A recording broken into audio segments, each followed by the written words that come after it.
पहली खबर है मुंबई से। बिजली की कमी को लेकर कई दिनों से खबरें चल रही हैं। इसी बीच मुंबई से खबर आ रही है कि कोयले की कमी की वजह से देश भर में बिजली संकट पैदा होने का डर सामने आया है। 11 अक्टूबर सोमवार गृह मंत्री अमित शाह ने एक अहम बैठक भी की।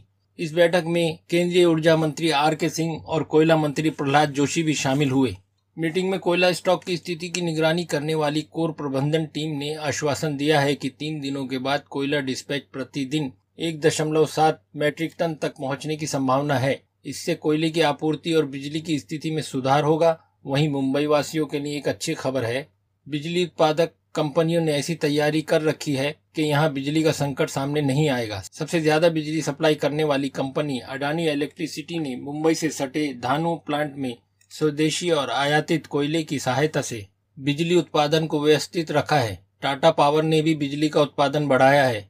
इस वजह से कोयले का संकट होते हुए भी मुंबई में बिजली का संकट नहीं आएगा। अगली खबर है, फिर से लग रहा है लॉकडाउन। दिवाली तक ट्रेनें बंद रहेंगी और भी कई तरह की खबरें चल रही हैं। क्या आपने कोई ऐसा मैसेज देखा है या कोई खबर आपको मिली हो जिसमें कहा जा रहा है कि देश में लॉकडाउन लगाया जा रहा है, दिवाली तक सभी ट्रेनें सेवाएं बंद रहेंगी? अगर आप ऐसा समझ रहे हैं तो आपको बता दें कि यह दावा पूरी तरह फर्जी और झूठा है। इस तरह के दावे पर बिल्कुल भरोसा न करें। इसके साथ दूसरे लोगों को भी इसकी जानकारी दें जिससे वह उनके झांसे में न आए। PIB फैक्ट चेक ने अपने ट्विटर हैंडल पर बताया कि ऐसा दावा जो किया जा रहा है कि संक्रमण की संख्या में बढ़ोतरी होने की वजह से कल सुबह से देश भर में लॉकडाउन लगाया जाएगा। इसके अलावा दिवाली तक देश भर में सभी ट्रेनें सेवाएं बंद रहेंगी। उसने बताया कि ये दोनों दावे पूरी तरह फर्जी और झूठे हैं और केंद्र सरकार ने ऐसा कोई भी ऐलान नहीं किया है। अगली खबर है, राजधानी दिल्ली में केंद्र सरकार द्वारा संचालित सफदरजंग राम मनोहर लोहिया अस्पताल और लेडी हार्डिंग अस्पतालों में रविवार को भी OPD सेवा उपलब्ध होगी। यह जानकारी स्वास्थ्य मंत्रालय ने एक बयान जारी करके दी है। स्वास्थ्य और परिवार कल्याण मंत्रालय के निर्देश के तहत यह फैसला किया गया है कि अब अस्पतालों में OPD की सेवा रविवार को भी खुली रहेगी। शुरुआत में इन 3 अस्पतालों में चुनिंदा स्पेशलिस्ट डॉक्टर बैठेंगे। आदेश में कहा गया है कि रविवार को बाल रोग विभाग, मेडिसिन, शल्य चिकित्सा, स्त्री रोग और हड्डी रोग विभाग की OPD खुली रहेगी। OPD के लिए रजिस्ट्रेशन का समय सुबह 8 से 11:30 बजे तक होगा और डॉक्टर सुबह 9 से दोपहर 1 बजे तक मरीजों को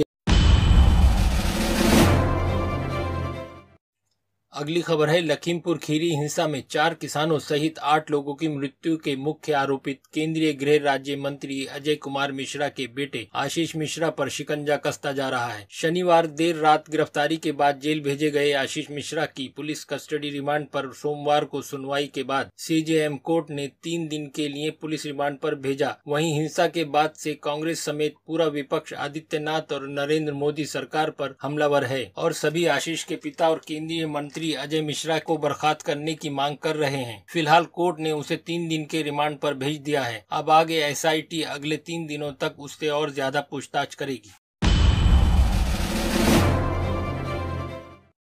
अगली खबर है झारखंड से। राजधानी रांची समेत झारखंड में सभी जिलों में आज से पूजा पंडालों के पट दर्शकों के लिए खोल दिए गए हैं। इस बार दर्शकों को कोरोना गाइडलाइंस के बीच पूजा का आनंद लेना होगा। सरकार ने कोरोना से संबंधित गाइडलाइन जारी की है। सरकार ने अधिकारियों को यह सुनिश्चित करने का आदेश दिया है कि किसी भी जगह पर कोरोना गाइडलाइन का उल्लंघन नहीं होना चाहिए। जो भी व्यक्ति या पूजा पंडाल प्रशासन के आदेश की अनदेखी करेंगे उनके खिलाफ आपदा प्रबंधन अधिनियम की धारा 51 से 60 के प्रावधानों के अनुसार और IPC की धारा 188 के तहत कानूनी कार्रवाई की जाएगी।